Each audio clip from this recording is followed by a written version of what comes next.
GameReview.com.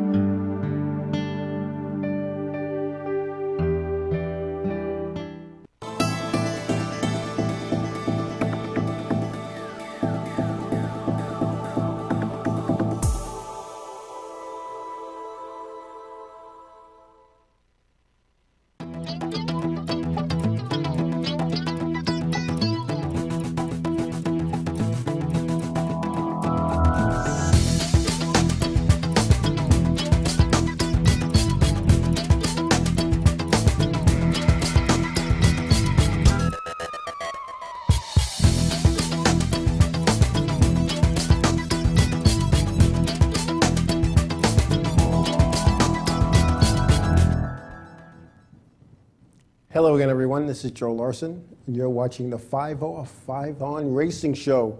Welcome to another episode of Race Talk throughout the country. We have some good stuff going on.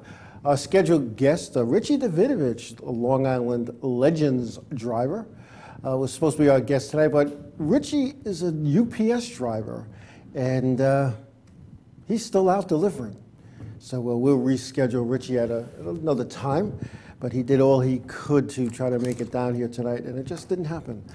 Being a former UPS manager, I understand that Monday through Friday, they own you. You can't make plans. You don't know if your route's going to take 6 hours, 8 hours, 10, 12. You just don't know. But he's out there delivering packages to the people of Long Island.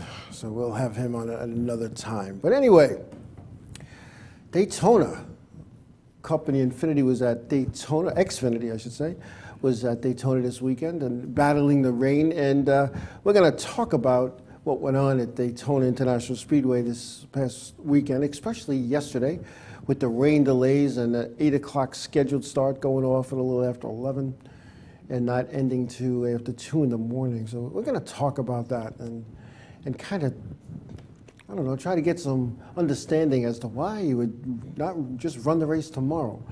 But anyway, this weekend, my crew and I, we took a ride up to Bethel's Motor Speedway up in Bethel, right outside of Woodstock. And I want to thank Tracy Chirico for trying to get the show in and realizing it wasn't going to happen, but also for giving us the opportunity to sit and talk with her in the office. We'll have that interview on probably next week as we go to edit it up and everything. But I want to thank Tracy for her hospitality, making us feel welcomed, and just sitting and talking about Bethel and the racing and what goes on in that little quarter-mile racetrack up in Bethel, New York. It was a nice time. It was funny. We're heading up, and it's a couple hours or so, a little bit more going up, and we were maybe 40 minutes away, and I got the message that we were rained out, but we just went anyway, and we walked around the track. Actually, my cameraman Kevin Basic from Long Island Need for Speed, and he actually decided when we were going to leave. We were going to take the long way home by taking a lap on the wet racetrack, but that was all good. But anyway, what do we got going on?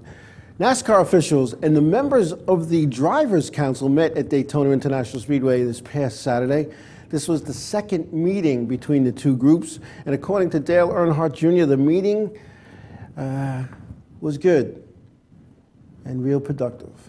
Now, the drivers feel this is something they need because they want input into safety, they want input into what's going on, input into the rules, and that's really a good thing, and I think it's long overdue.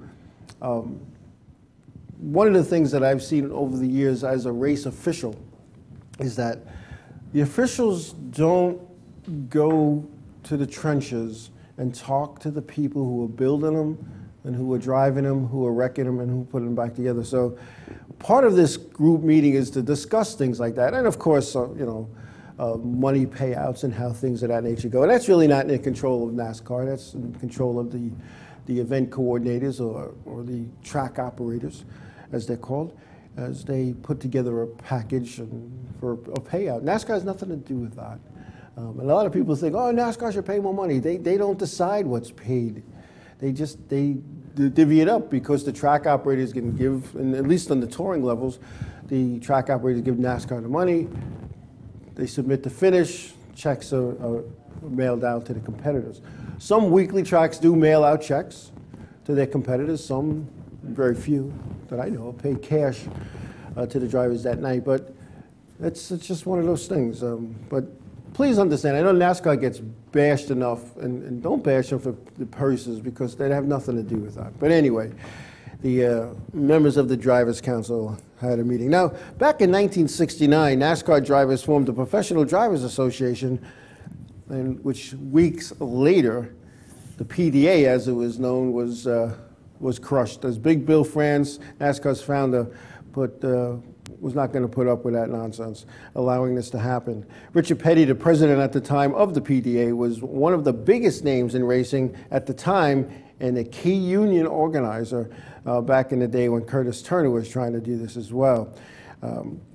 Big names involved David Pearson, Cale Yarborough, Buddy Baker, Bobby Allison. There was boycotting of a race at the Talladega. They needed to get their message out. Now, in '61, when Curtis Turner tried to bring the Teamsters Union, that was definitely crushed. And Turner's efforts were met with a ban for life from NASCAR. Now, what is a ban for life? At the time, you're banned for life. It could be the life, as the late Walt Etzel said to me, a great official here on Long Island. It could be the life of that fly, the life of that cat. You're banned for life. Well, his banishment lasted 4 years. And he was back in action, but he wasn't the same after that. He just didn't drive the way he used to. But the Grand National cars, now called Sprint Cup cars, they ran 54 races in '69, and some of the races back then paid as less or as little as $1,000 to win. The promoters are making all the money. The promoters are making all the money, and when you look back on that, you know, these guys, you're talking 54 races. Now, there's 52 weeks in a year. 52 weeks in a year. So think about the travel that they did. These guys, not like today, they didn't, you know, leave their shop in Charlotte, North Carolina, or the surrounding area and drive to Phoenix, then drive back to their shop, and drive out to Sonoma, and drive back to their shop, and go to Vegas. They didn't do that back then. Back then, they loaded up, and basically, the wife stood on the porch and said, "See you when you get back." The close ones they were to go to, but they followed a circuit. It came up the coast. They went out, and back then, the first race was at Riverside. The first race back in the 60s was at Riverside. Daytona was not the first race. So they went all the way out to Riverside. They worked their way back, then Daytona. Then they worked their way up the East Coast. Race on Long Island back then, Connecticut, New Hampshire, back across Michigan. That's how they ran back in those days. So, you know, these guys, they needed that race winnings or the payout to survive, to get to the next race sometimes. So anyway, but it's just one of those things. And, you know, I think it's a good thing that these teams are meeting with NASCAR in an organized way to discuss the needs of the business. And I always say that, the needs of the business, because when you look at racing, as a business, which you should, when you look at racing as a business, what you need to do is understand who your customers are, your internal customers and your external customers, and you need to treat both of them equally, because without either, there's no racing. The internal customers would be the drivers and the teams. They're the internal customer of, in this case, NASCAR. It could be Formula One, it could be Grand Prix. It could be the Dirt Series, it could be anything, ROC Series. The teams are the internal customers. The external customers are the people who buy a ticket at the back gate, or at the front gate, I should say, and come in and spend their money and watch the show. Without drivers and teams, there's no show, and without fans in the stands, there's no money to make any payouts. So you got to understand that. You just have to understand that. And I don't know. Let's see, what are they talking here? Tracy. Tracy, welcome. Tracy, the business operations manager at Bethel Motor Speedway, saying that the Redfig, new to all of this. Yeah, yeah, we changed our chat room, Tracy, since you last time. But welcome. It's good to see you. And again, thank you for your hospitality this past Saturday. It was great seeing you here, and looking forward to going back. to your facility. And I hadn't been to Bethel Motor Speedway since 1998, when there was a Run What You Brung event, which included modified street stocks, late models, dirt cars, sprint cars, you name it, they ran it. And you drew your starting position out of a hat and you went racing. And it was an interesting day, and it was an interesting weekend. And one day we'll talk about that, the things that we can talk about, but it was a fun time. And I had spoken to Trace, maybe that's a race that you could try doing again, because a lot of cars showed up, a lot of people showed up, and I think it was fun. So it's something I'm sure that she's kicking around and for the future at the Bethel. But anyway, we're going to see later on in this broadcast a YouTube video from YouTube.com, and it's provided by that one artist guy, and with the Austin Dillon crash. And when you see this video, you're going to wonder, how did he walk away? And I'll tell you what, he walked away for a lot of reasons. One, the safety issues that NASCAR puts forth in these cars and what they make these teams do to keep them safe. And the catch fence kept that car from going into the grandstands and possibly hurting some people. So when you see that video, you'll have to agree with me. So that's a good one. We also have in the Racing the Early Years interview of Red Rayner, former Long Island standout from the 50s and the 60s. We have a little talk with him from the Himes Museum of Nostalgia. And we'll continue with all this when we come back.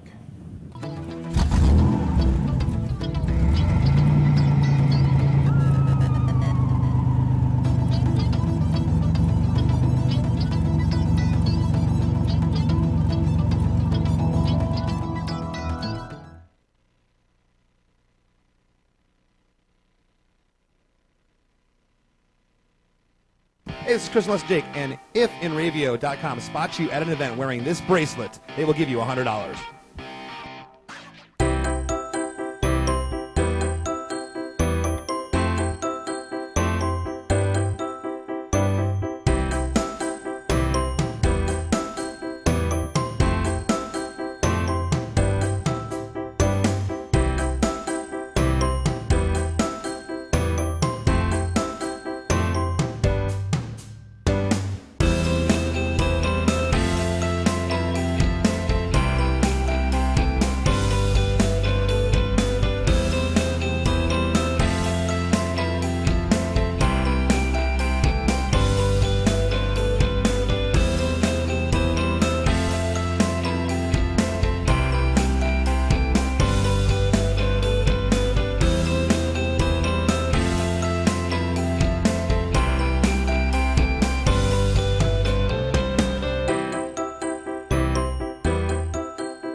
Hey, I'm Raul Panther.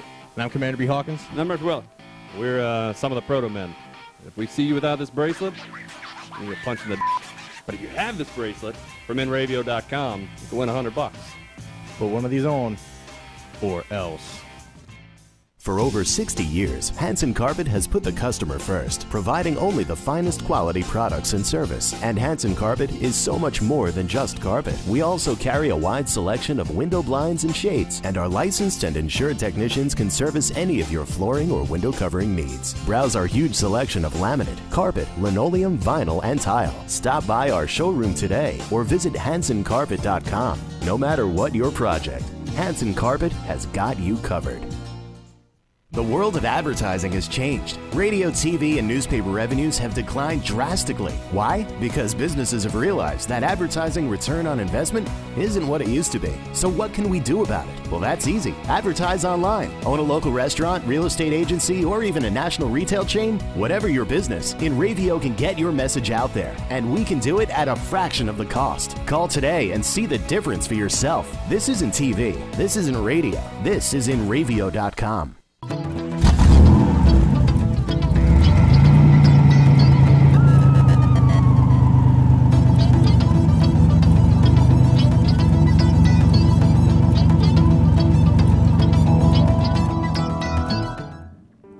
Welcome back.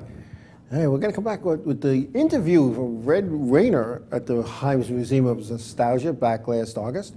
Red, one of those pioneers from back in the day. You look at some of those cars that they drove back then, you just wonder. Let's just leave it at that. We're ready to go. We got Red Rayner coming up right now. Radio.com.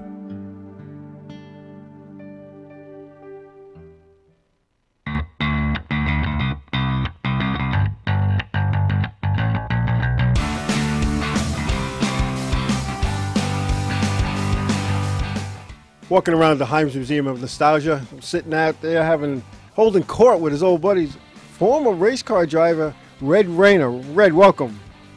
Thank you. Red, it's been a long time since you've been driving a race car. How long has it been since you've been in a race car? It was 1982. 1982, some 32 years ago. When did you start racing? Okay, I got it. 59 or 60. 19, so it's almost 50 years ago. Raced at Freeport, all the other places around Long Island. Right. Where else have you raced?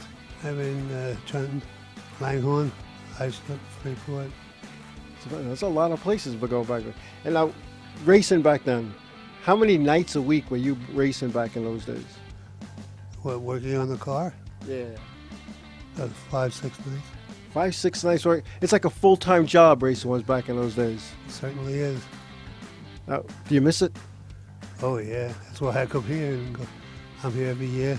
So every year you come to Marty Himes to celebrate his birthday, sit with the old friends, talk some racing stories. Looking back in the old days, what was your favorite track to race at? Freeport. Freeport Speedway.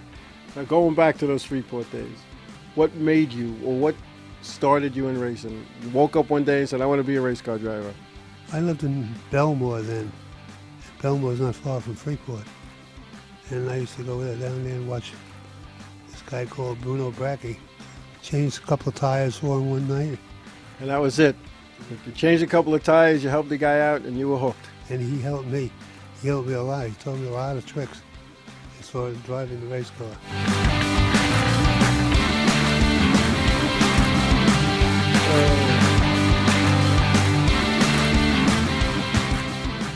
And I love sitting back and watching those interviews from back that, and talking to the guys when they talk of the old days. And Red, as you can imagine, Red is an old person. The guy's like in his 70s, late 70s.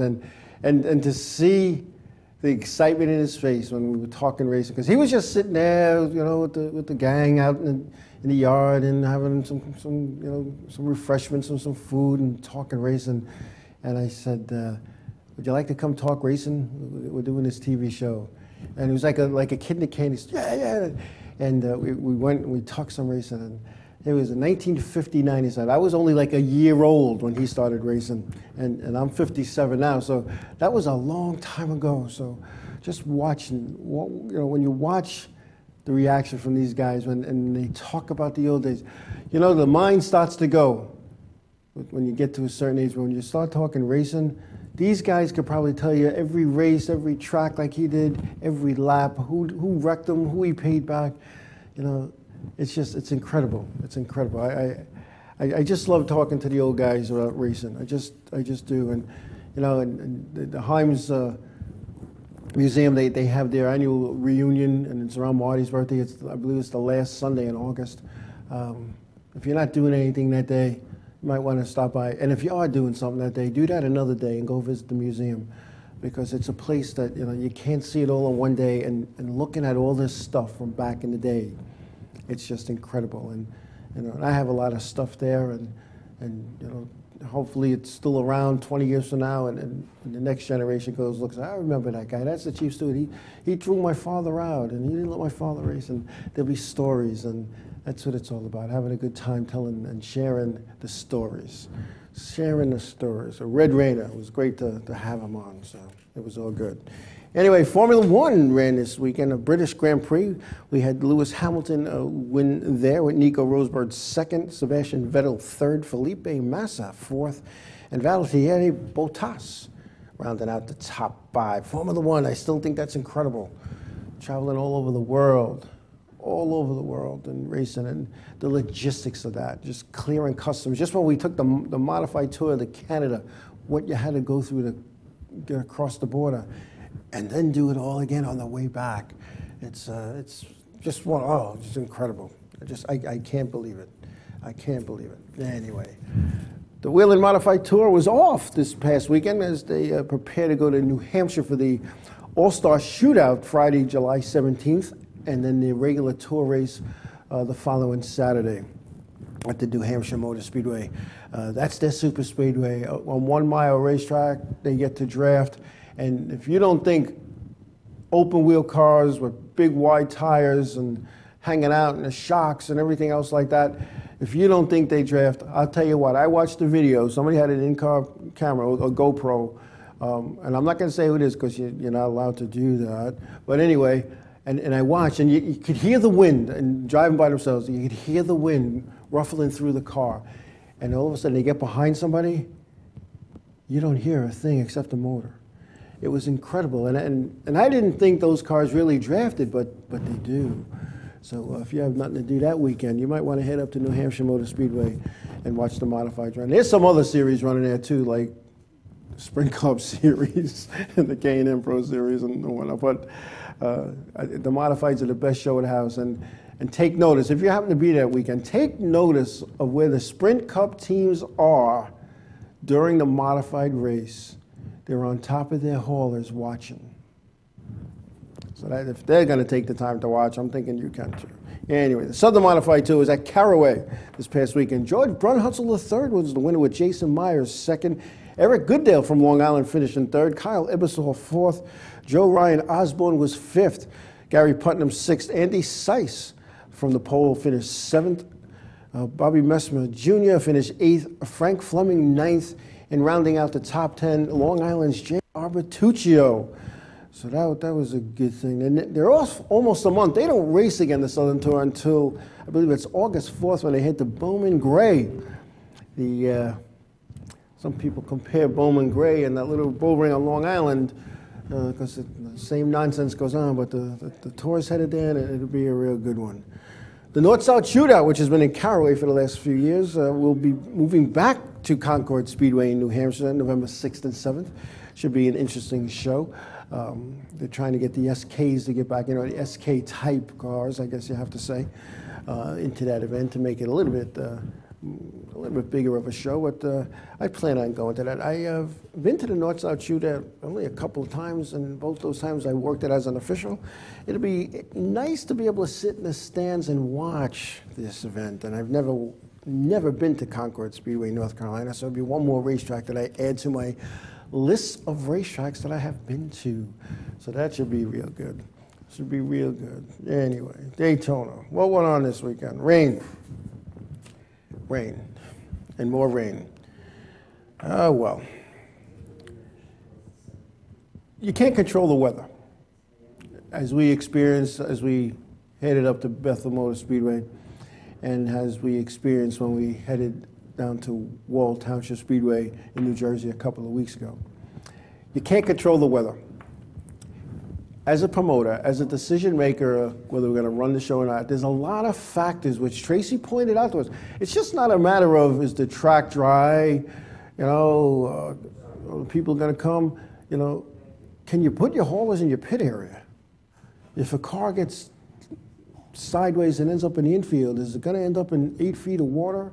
Is it going to be stuck in the mud? Is your show going to be compromised because you're going to spend so much time towing cars out of mud? Let alone what's going on in your pit area, especially if it's not paved. What do you do? What do you do when it's 10, 11 o'clock in the morning and the forecast is gloomy? And you know what?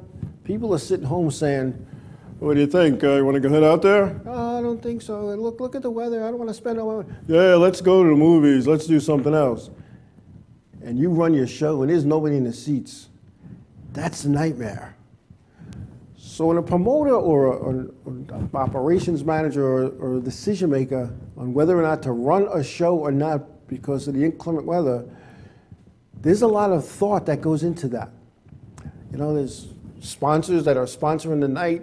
What do you do with that now? You move them to another night. Stuff was made, trophies were made, programs printed, ads, advertised, all this kind of stuff. You have to be careful with that when you're making that decision. And, you know, Daytona did something, and I'll tell you what, I tried to sit and watch the race Sunday night. And I saw the rain delay, so you put a movie on and you keep flipping back and forth, and it's still raining and you flip back and forth. Now, it's just, I don't know, did NASCAR do the right thing with that? I don't know if they did or if they didn't. It's not up to me. I'm not they did what they thought was right. It's their business. It's their business, and they have to do what they think is right. And one of the things that they decided to do is to ride it out, which was an 8:08 start. And the reason for that is they have a minute-by-minute script that they have to follow. Green flag was going at 8:08. I believe they didn't go till like 11:15 and raced until after 2 in the morning. Now I got to ask this question. It's a rhetorical question. Was that the right thing to do? Did the fans stay? Some stayed. Some went home. Some figured, hey, we wrote it out this long. Let's stay. Let's make it happen. What about the teams that have been there since the morning and the officials who have also been there for that? That becomes a long day. And I had a couple of days like that as an official, that when I remember when I filled out my time card, I said, you know, guys, this is a 19-hour day, and we're not even back at the hotel yet. You know, it's one of the things that you have to do sometimes. Because you look at the schedule, you know, in the Sprint Cup Series and the Xfinity Series, the Camping World Truck Series, even your weekly, you know, racing venues. When do you reschedule it? How do you do that? Here's a race. It's Daytona runs in February and July. Now, when do you run this race? Running this race in October doesn't have the same feel to it. So NASCAR made a decision to make it happen, and that's just the way it was. I mean, you know, it was almost a 4-hour rain delay. And I'm sorry, I was mistaken. It didn't start till 11:42 p.m. And after the checker flag dropped, it was, you know, after 2 in the morning. And in that race, which was one, and we'll go over the finish, but Dale Earnhardt Jr. had to win there. In that race, the checker flag finally dropped, and you think the race is over. No, it was not. We have Austin Dillon in a horrific wreck. And again, we got this video, this footage from YouTube.com, thanks to That One Artist guy, and I believe we have that footage ready to rock. Let's. I just got these looks from the control room. Like, Joe, you're not following the script. No, we're good. We're good. There we go with the Austin Dillon wreck.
Wow.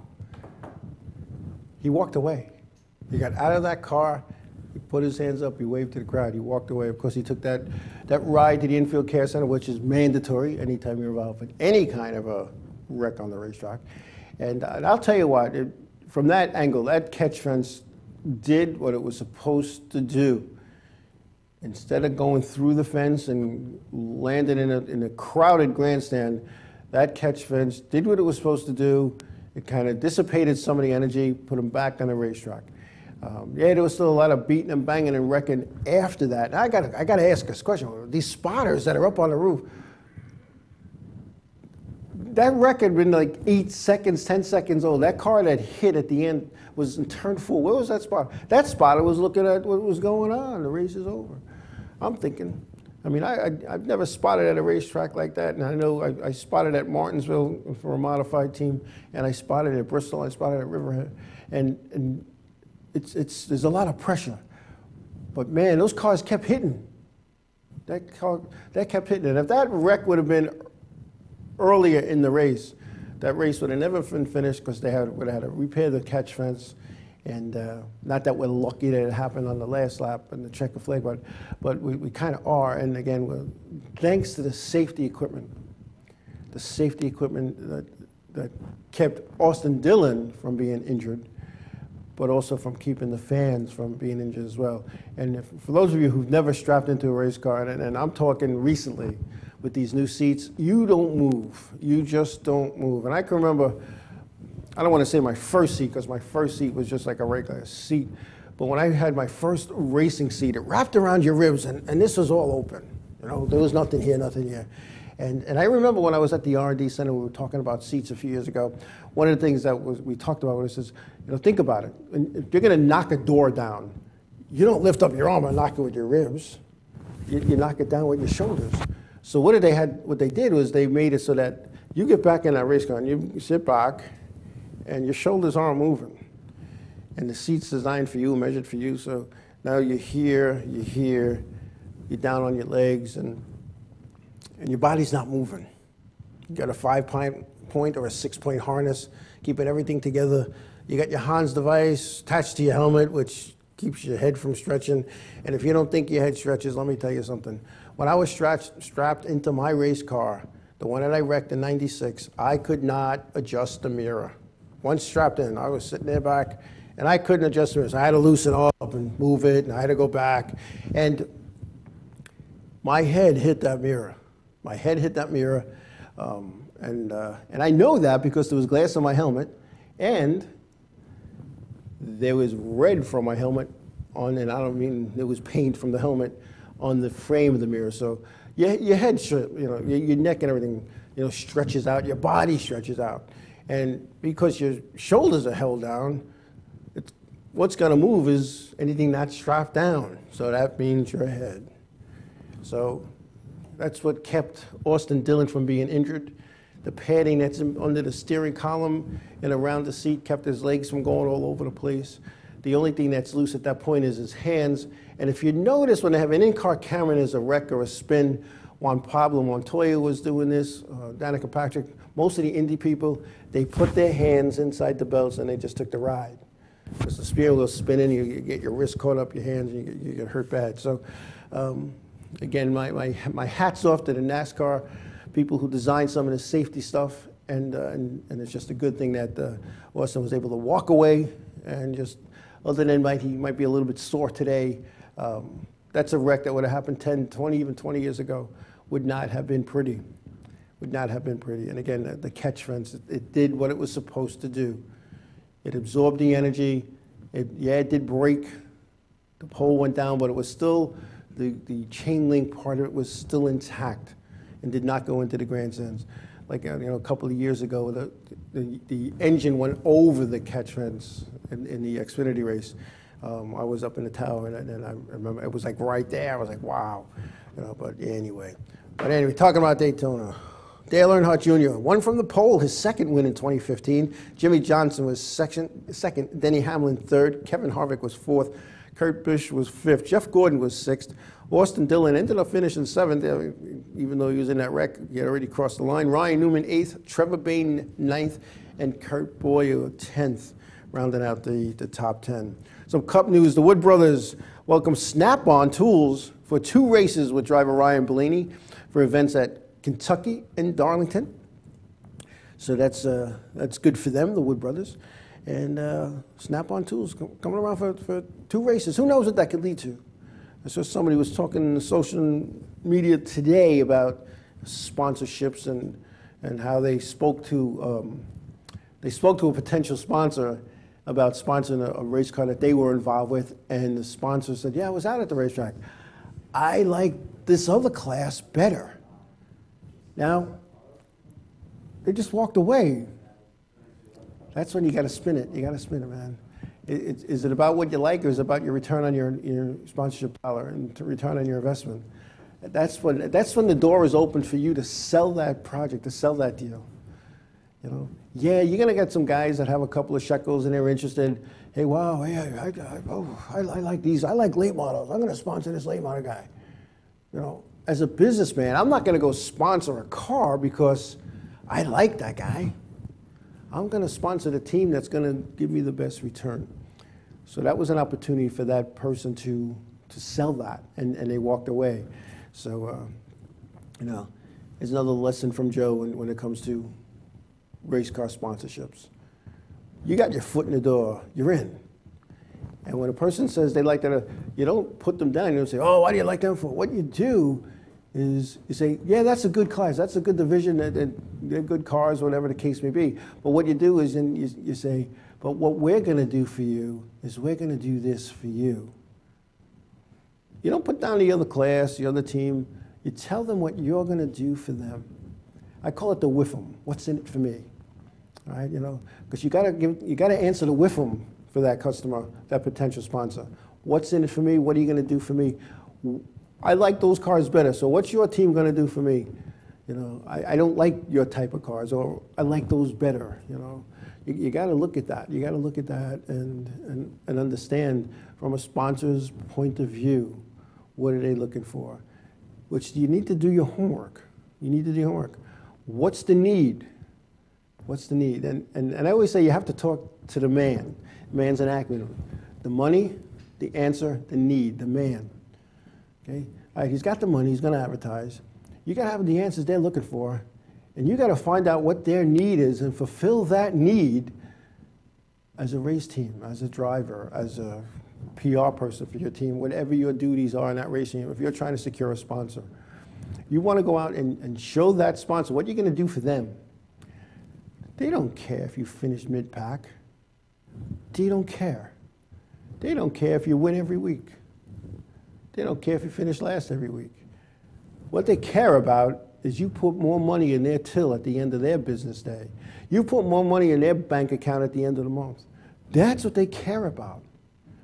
I know a sponsor, I know a race team that went to one of my sponsors a few years back and saying, why are you sponsoring that car?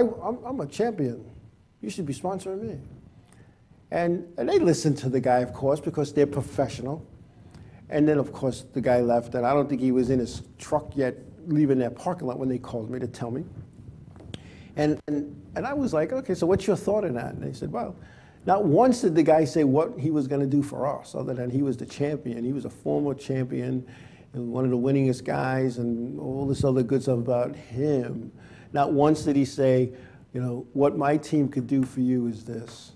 He didn't do that, and that's important. And I'm giving away a lot of my sponsor secrets, but you know, that's what you do. That's what you do when you move forward. You know, and sometimes getting a sponsor, sometimes it's as little as getting, I don't know, a sandwich to bring back, you know, to feed your crew. You know, and as Jay Slice knows, we ate pretty good when we were a team together. We ate pretty doggone good because the need was to get the word out for that guy's business and get people when they go to buy their coffee in the morning or their lunch during the day or stop by and get a quart of milk on the way home. You know, it was a deli, and you know, for them to say, hey, I saw your car racing.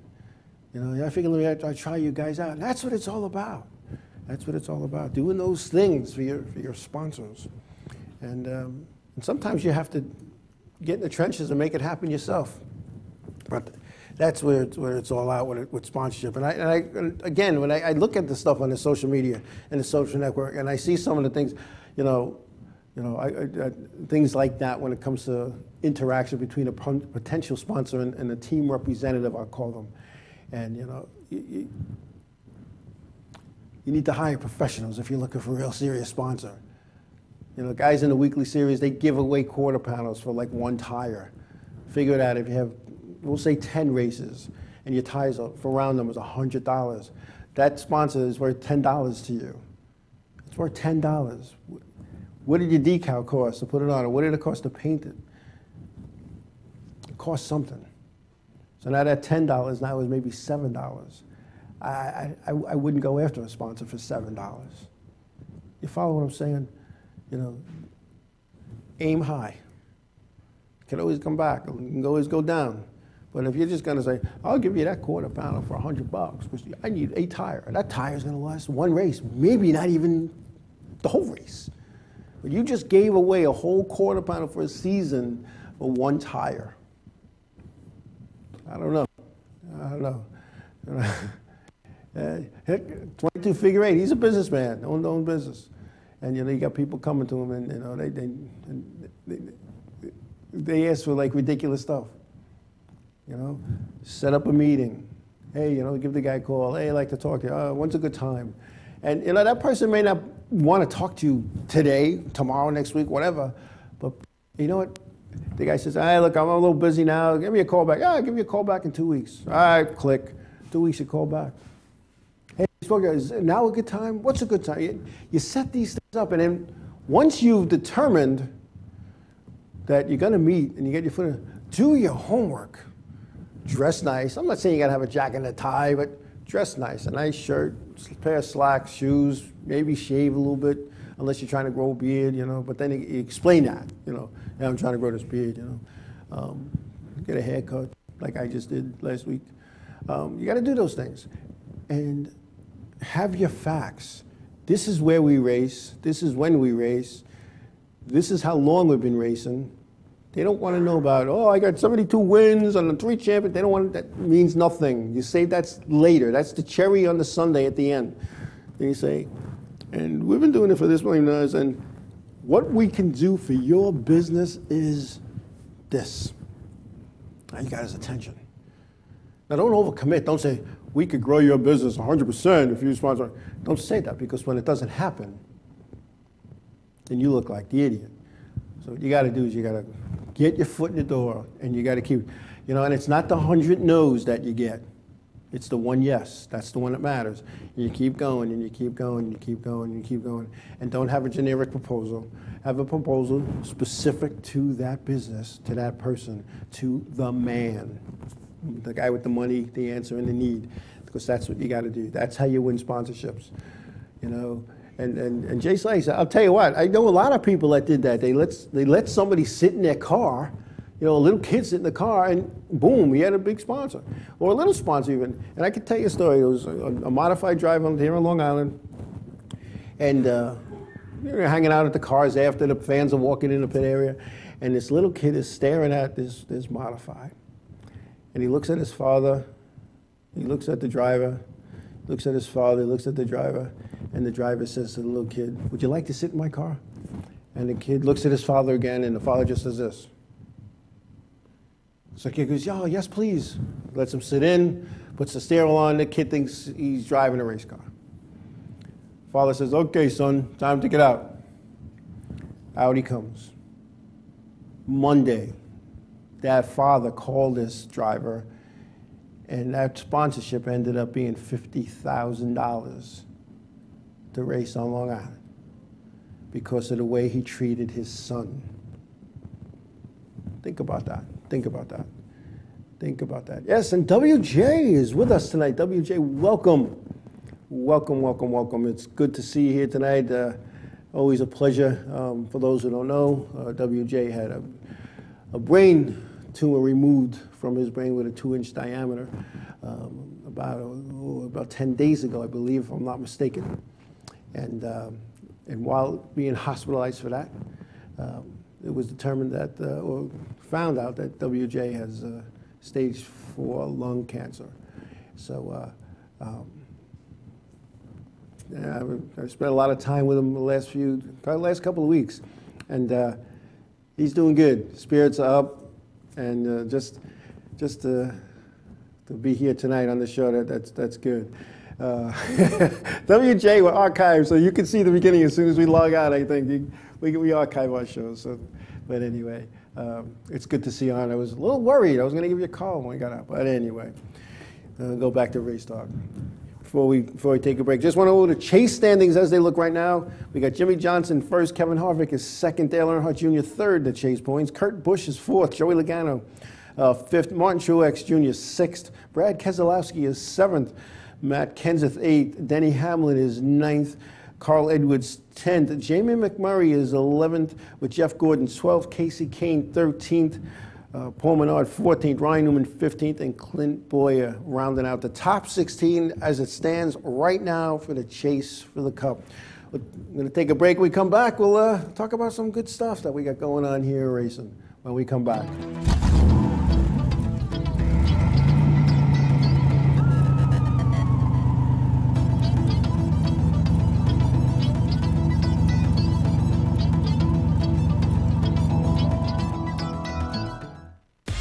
up, guys? We're Scared No Fair, and we're here with Enravio.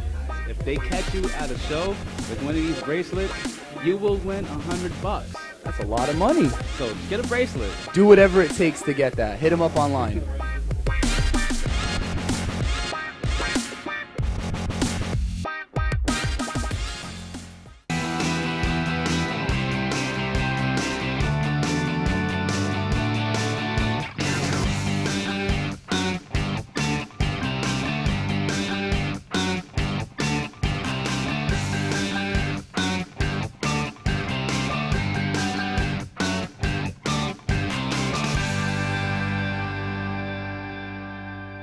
The world of advertising has changed. Radio, TV, and newspaper revenues have declined drastically. Why? Because businesses have realized that advertising return on investment isn't what it used to be. So what can we do about it? Well, that's easy. Advertise online. Own a local restaurant, real estate agency, or even a national retail chain? Whatever your business, Enravio can get your message out there, and we can do it at a fraction of the cost. Call today and see the difference for yourself. This isn't TV. This isn't radio. This is Enravio.com.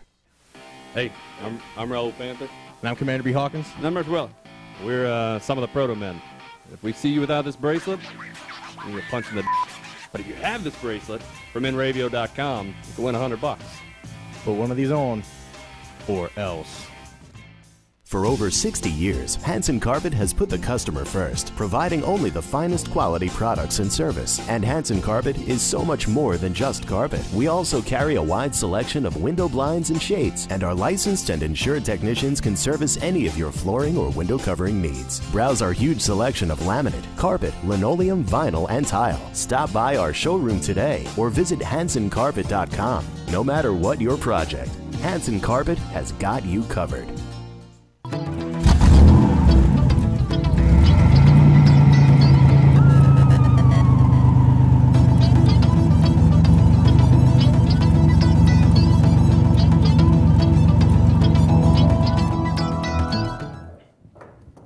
Hey, we're back. We are back. Hey, real quick, the drill team had a big tournament last week. The Joe Hunter drill at Hempstead, Long Island. Essential Ice of Hobos were the winners. The Ice of Wolves second. The Lindenhurst Snails third. The Bayshore Redskins were fourth. The next drill will be at North Belmore at 1 p.m. at the Five Towns track in Merrick. So that's a good deal. If you've ever seen one of these fire department drills, I'll tell you what, you got to check it out. The Xfinity Series was in Daytona as well. Saturday, they battled a little bit of rain as well. Austin Dillon was the winner with Elliott Sadler second. Chase Elliott was third. Casey Kane fourth. Benny Gordon was fifth. Dakota Armstrong was sixth. David Reagan seventh. Eric Jones was eighth. And Harrison Rhodes ninth. And Ross Chaston was rounded out the top 10. The pole went to Daniel Suarez, who ended up finishing 15th. The Camping World Truck Series was off this week. They will be in Kentucky in conjunction with the Xfinity Series and the Cup Series next week. So it's a busy turnaround for at least for the Cup and the Xfinity guys, as they from Daytona head back to their shops, majority of them in North Carolina, and then head out to Kentucky for a race. And there's an early practice session Wednesday with the new rules package, so they're going to give an extra practice. So that's a quick turnaround. So considering that race ended after 2 in the morning, and then they drive back to this. If they went right after that, they didn't get back to their shops till sometime this afternoon, and they got to do what they got to do and prepare and get ready and head to Kentucky, which they got to leave for tomorrow. So I don't understand the scheduling sometimes, but it is what it is, as they say. It is what it is, as they say. Anyway, racing. Again, I'm going to reiterate this rain thing, because I know a lot of people get disappointed when they could have run. It's sunny now. Yeah, all right. We're gonna rewind to 2004. I'm the race director, NASCAR Wheel and Modified Tour. It rained for days. We're up at Thompson. And we fought it. It looked like a losing battle. All of a sudden, the clouds just disappear. Gone. efforts to dry the racetrack are going well. Everything's good. Track's dry. We put one of the street stocks or something on the racetrack, do some laps to show that the track is dry. That's all good. All right, I'm saying let's go racing. I'm all gung-ho, I'm ready to go. And we go racing. The modifieds are out of the racetrack doing 150 laps, scheduled. And Tom Baldwin Sr.'s car gets loose coming off of 2. And he goes skidding through the water and the grass, hydroplaning, going faster on the water than the cars racing on the backstretch. I don't have to tell you the rest of that story. So when a racetrack operator decides they're going to pull the plug because of rain, I'm all for it. I'm all for it. Because there's a lot of other factors. And one of the things that Tracy showed us, they built a trench from the infield out to the street to get the water out of the infield. Now the water's gone, but it's still wet, it's still mushy. And in fact, I'm thinking if a car went into it, they'd be right up to their chassis rails in mud. The pit area, we walked through the garage area, the pit area. It was like walking on a sponge. Think about that. You bring in your, I don't know, your $8,000, $9,000, $10,000 hauler with your trailer and your 3,000-pound race car.